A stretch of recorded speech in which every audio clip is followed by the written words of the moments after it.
IPO अड्डा में आपका स्वागत है। एक और कंपनी जो आज फोकस में है, कंपनी का आईपीओ आ रहा है, नाम है गोदावरी बायो रिफाइनरीज। कंपनी का जो आईपीओ खुल रहा है वो 23 अक्टूबर को और 25 अक्टूबर को आईपीओ क्लोज होगा। इसके लिए जो प्राइस बैंड रखा गया है वो 334 रुपए से 352 रुपए का रखा गया है और इस आईपीओ के जरिए कंपनी कुल 555 करोड़ रुपए के आसपास जुटा रही है, जिसमें से 325 करोड़ रुपए का फ्रेश इशू है और 230 करोड़ रुपए का ओएफएस है।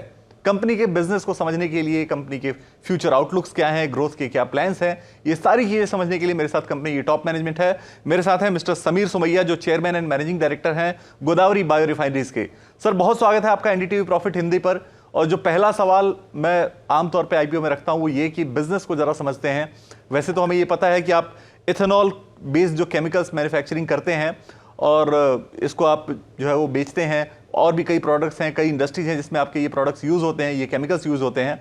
लेकिन फिर भी मैं बिजनेस को थोड़ा सा आपसे समझना चाहता हूं कि किस तरह के प्रोडक्ट्स आपके हैं और वो प्रोडक्ट्स जो हैं वो कहाँ इस्तेमाल होते हैं। पहले तो बहुत बहुत शुक्रिया, आपने हमें ये मौका दिया कि आपके सामने हम अपनी बात रख सकें। हमारी कंपनी का नाम है Godavari bio refineries. Bio refineries का अर्थ ये है कि जो हमारी धरती से जो उपज होती है, उस उपज से हम पदार्थ यानी खाने के पदार्थ जैसे चीनी है, ऊर्जा है, जो बायोफ्यूल या बिजली है, वो बनाते हैं। और जहाँ पे हमारा काफ़ी ध्यान भी है, एथेनॉल से हम काफ़ी रसायन बनाते हैं जो स्पेशलिटी केमिकल्स में भी जाते हैं। अभी आपने पूछा कि हमारी केमिकल्स कहाँ जाते हैं, तो इनके बहुत बहुत से उपयोग होते हैं। जैसे कि हमारे स्किन केयर में जाते हैं प्रोडक्ट्स, या फ्लेवर्स एंड फ्रेगरेंसेस में हमारे प्रोडक्ट्स का इस्तेमाल होता है। प्रोडक्ट्स कोटिंग्स में इस्तेमाल होते हैं। प्रोडक्ट्स एग्रोकेमिकल के इंटरमीडिएट बनाने में इस्तेमाल होते हैं। प्रोडक्ट्स जो होते हैं वो शायद कोई बनाएगा जैसे फूड प्रिजर्वेटिव के बनाने में, इंटरमीडिएट्स के बनाने में इस्तेमाल होते हैं। काफ़ी सब ऐसी जब जगहें हैं जहाँ पे इनके इस्तेमाल होते हैं।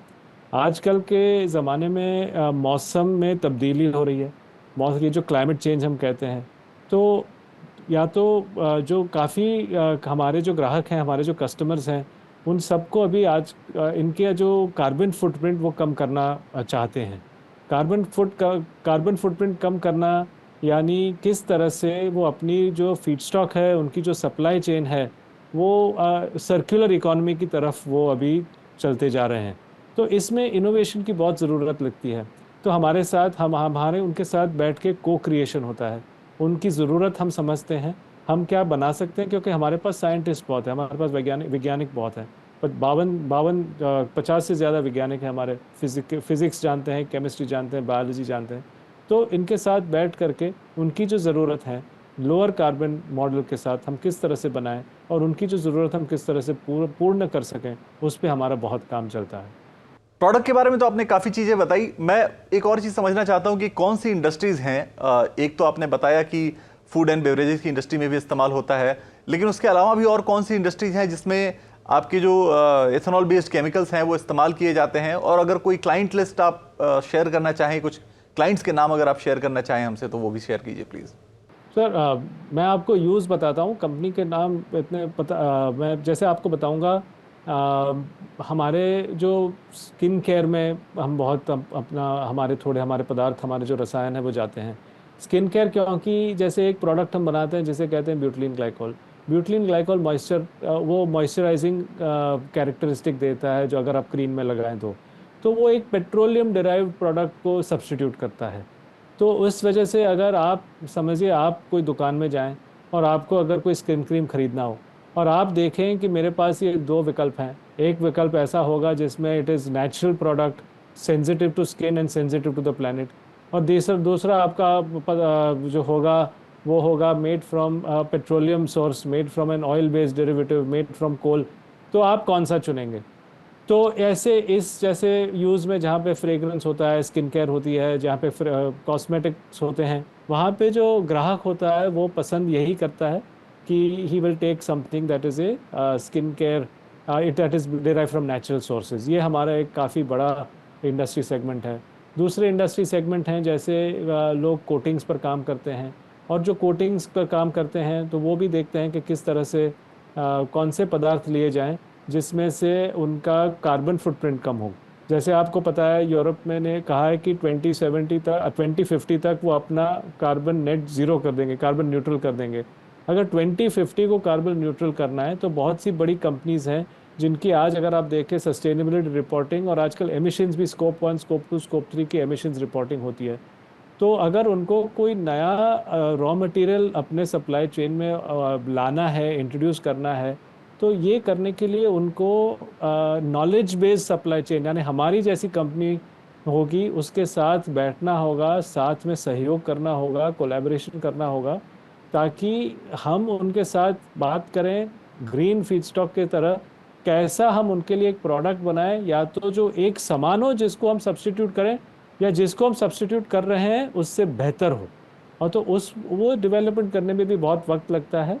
और ये एप्लीकेशन है। कोई और कंपनी होगा जैसे एग्रोकेमिकल बनाता है, एग्रोकेमिकल शायद इंपोर्ट होता होगा हिंदुस्तान में, भारत में अगर इंपोर्ट होता है तो हम किस तरह से ग्रीन प्रोडक्ट बना के वो प्रोडक्ट हम बना सकते हैं, वो एग्रोकेमिकल इंटरमीडिएट काम कर सकता है। ये उदाहरण है आपके सामने, मैंने सिर्फ तीन उदाहरण दिए, लेकिन हमारे वैसे केमिकल पोर्टफोलियो बहुत बड़ी है। अच्छा, एक चीज़ इंटरेस्टिंग है कि जब मैं आपके कंपनी के बारे में पढ़ रहा था, मैंने हिस्ट्री देखी, तो आपने आज़ादी के पहले शुरुआत की थी। आपकी कंपनी जो आज़ादी के पहले शुरू हुई थी और काफ़ी लंबा समय बीत चुका है। आपने शुगर मैन्युफैक्चरिंग से शुरुआत की थी और आज एक बड़ा डाइवर्सिफाइड पोर्टफोलियो है। एक सवाल मेरे मन में आया कि आप लिस्टिंग के लिए आपने इस वक्त को क्यों चुना? आप तो काफ़ी पहले लिस्टिंग करा सकते थे अपनी। सर, मैं पहले बायो बेस्ड स्पेशलिटी केमिकल्स की बात करूंगा और एथेनॉल की बात करूंगा। एक ग्रीन एनर्जी ट्रांजिशन का उदाहरण है, और एक मैं कहूँगा अपनी विश्व की केमिकल इंडस्ट्री की ट्रांजिशन के बारे का क्या एक उदाहरण है। तो अगर आप देखें तो 2018 में हमारे देश में एथेनॉल ब्लेंडिंग सिर्फ 2% था। उस वक्त तक हमारी जो शुगर केन की सरप्लस थी वो शुगर पे जाती थी, और शुगर मार्केट पे अगर ज़्यादा हुए तो भारी पड़ती थी। उस वक्त में अपनी सरकार ने देखा कि हमारी जो शुगर केन सरप्लस है वो एक एनर्जी एसेट है, तो पूरी नीति बदल दी, जिससे हमने देखा कि ये ग्रोथ इंडस्ट्री हो गई है। यानी sugar cane processing converting to a biofuel has become a growth industry. So ये एक बात माने, ये अपने देश में जो हमारी पॉलिसी इन्वायरमेंट है वो बदलने लगी। दूसरी बात है कि ये जो मौसम में बदलाव आने लगा पूरे विश्व में, और फिर रिपोर्टिंग स्टैंडर्ड्स शुरू हुए, और स्कोप 1, स्कोप 2, स्कोप 3 एमिशंस, और सरकार माने I am talking of world, like जो EU होगा, या they have started talking about net zero in 2050। और एक तीसरा जो बदलाव आया, जो हमारा यंग जनरेशन है, उन्होंने अगर उनकी अपनी खरीदारी होगी, तो उस खरीदारी में उन्होंने देखा कि अगर मुझे स्किन केयर लेना है, मुझे एक शैम्पू लेना है, मुझे एक लोशन लेना है, तो मैं जो इन्वायरमेंटली फ्रेंडली प्रोडक्ट होगा उससे मैं खरीदूंगा। तो ये सब बदलाव आने लगे पिछले, मैं कहता हूँ 5-10 साल में। तो हमारी बहुत सी रिसर्च हमारे कंपनियों के साथ है, और हमने देखा कि अभी हमारी अपॉर्चुनिटीज़ बढ़ रही हैं। तो इसीलिए हमने सोचा कि IPO करने का वक्त अभी है। हम ये IPO करेंगे, IPO से जो पैसा हमें उपलब्ध होगा उससे हमारा जो कर्ज है वो कम करेंगे, और हमारा जो फ्री कैश फ्लो हमारे पास फिर हासिल होगा, ये हम उसके इन्वेस्टमेंट हम करेंगे इन बायोबेस्ड स्पेशलिटी केमिकल्स। और आज ये मौका जो हमारे सामने आया है उसका हम पूरा लाभ उठाएंगे, और कंपनी को एक नई दिशा, माने दिशा तो थी लेकिन अब पूरा विश्व इस दिशा की ओर देख रहा है, तो इसलिए हम कहते हैं कि ये ग्रीन ट्रांजिशन का वक्त है और बायो रिफाइनिंग का वक्त है। आपने जिक्र किया कि कर्ज को कम करने की आपकी योजना है, IPO के जो प्रोसीड्स आएंगे उससे आप कर्ज चुकाने में भी इस्तेमाल करेंगे। सो अभी अगर जो बुक्स पर मैं देखूं तो करीब 700 करोड़ रुपए के आसपास का कर्ज है टोटल। सो इस IPO के बाद ये कर्ज कितना कम हो जाएगा, कितना रह जाएगा, और क्या आपने कोई टाइमलाइन सेट कर रखी है डेट फ्री होने को लेकर, कर्ज मुक्त कंपनी बनने को लेकर? सर, ऐसा मैं इतना कहूँगा कि जैसे मार्च 24 में हमारा कर्ज अराउंड 650 करोड़ के करीब था। हमने IPO में 325 करोड़ की इश्यू है, उसमें से 240 करोड़ का हम रिपेमेंट करेंगे। इससे हमारे पास जो हमारी ऑपरेटिंग कैश फ्लो है वो हमारे लिए थोड़ी फ्री हो जाएगी, जिससे हम ये काम कर सकेंगे। It will be there available for us to do our plans to go forward. आपके प्रोडक्शन के लिए गन्ना एक काफी अहम रॉ मटेरियल है, तो इसमें दो चीजें अपने कंट्रोल से बाहर हो जाती हैं। एक तो प्रोक्योरमेंट का प्राइस जो है कि आपको कितने प्राइस पे मिलेगा, और दूसरा फसल की क्वालिटी को लेकर, क्रॉप की क्वालिटी को लेकर भी एक कंसर्न हमेशा रहता होगा कि किसी पर्टिकुलर सीजन में अगर फसल थोड़ी कमजोर हुई तो उसको आप कैसे मैनेज करें? तो ये दोनों रिस्क आप कैसे मैनेज करते हैं, इसके लिए आपकी क्या स्ट्रैटेजी रहती है? तो पहले तो हमारे किसानों के साथ हमारे रिश्ते बहुत मजबूत हैं, सालों से हैं। हमारा एक अप्लाइड एग्रीकल्चर रिसर्च इंस्टीट्यूट है, KJ सोमैच अप्लाइड, जिसके साथ हम बहुत काम करते हैं। 50 साल से उसकी स्थापना हुई है।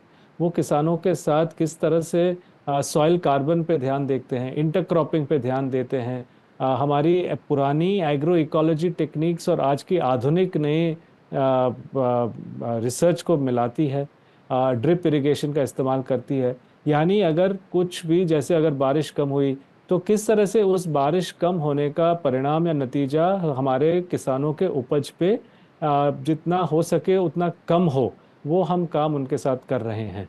साथ ही साथ इंटरक्रॉपिंग का काम कर रहे हैं, ताकि इंटरक्रॉप करें तो किसान को डबल क्रॉपिंग में, माने ऐसे काफ़ी सब हम प्रयोग किसानों के साथ कर रहे हैं।